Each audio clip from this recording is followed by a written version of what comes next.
la liberté. C'est Ali Dafadel. Vive la paix! Vive la paix! Vive la paix! Vive la paix! Vive la paix! Premier anniversaire du dépôt des armes par la faction de Diakaye. Mémorandum.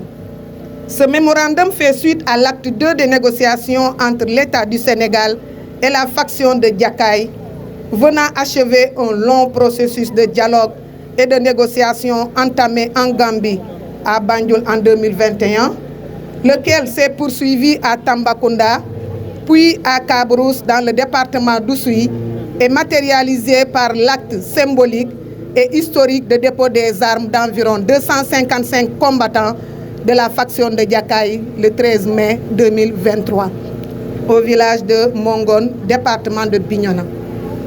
À l'issue de cet acte hautement symbolique, salué par l'opinion nationale et internationale, les combattants ont accepté le processus de retour à la vie civile. Pour rappel, la société civile, à travers la COSPAC, dirigée par son coordinateur, M. Henri Ndeki, a été choisie comme tierce partie pour faciliter les négociations qui ont abouti à cet accord. Cet acte posé par la faction de Diakaye marque le début des activités DDR, démobilisation, désarmement, réinsertion, accompagné par le Malao sous la houlette de l'État du Sénégal et de IRAPA.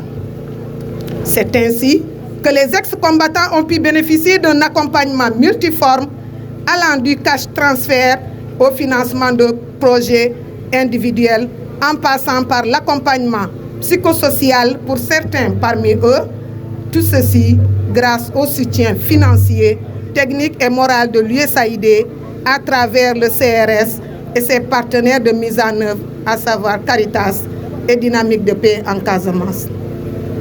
Quant aux communautés d'accueil, elles ont aussi bénéficié de 65 projets communautaires pour renforcer la cohésion sociale et recoudre le tissu social dans les zones les plus impactées par le conflit.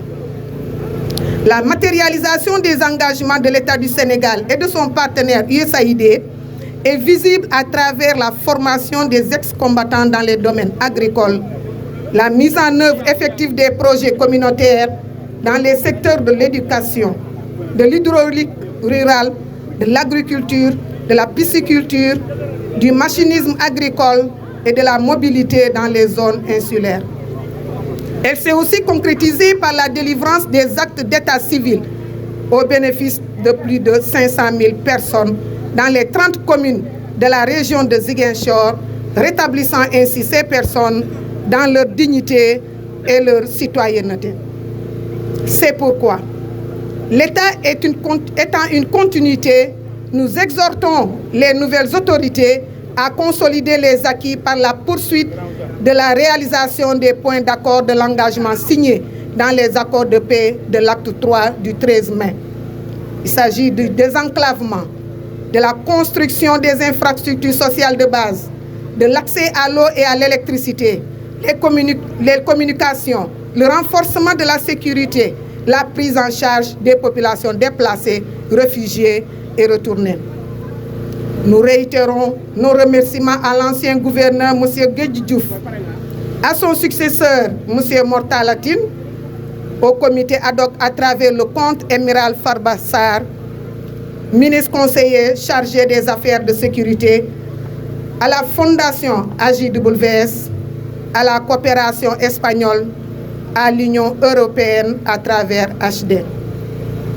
Enfin, nous lançons un appel vibrant aux autorités et aux autres factions du MFDC de poursuivre le dialogue en vue d'emboîter le pas à Diakaye pour un Sénégal uni, prospère, où il fait bon vivre.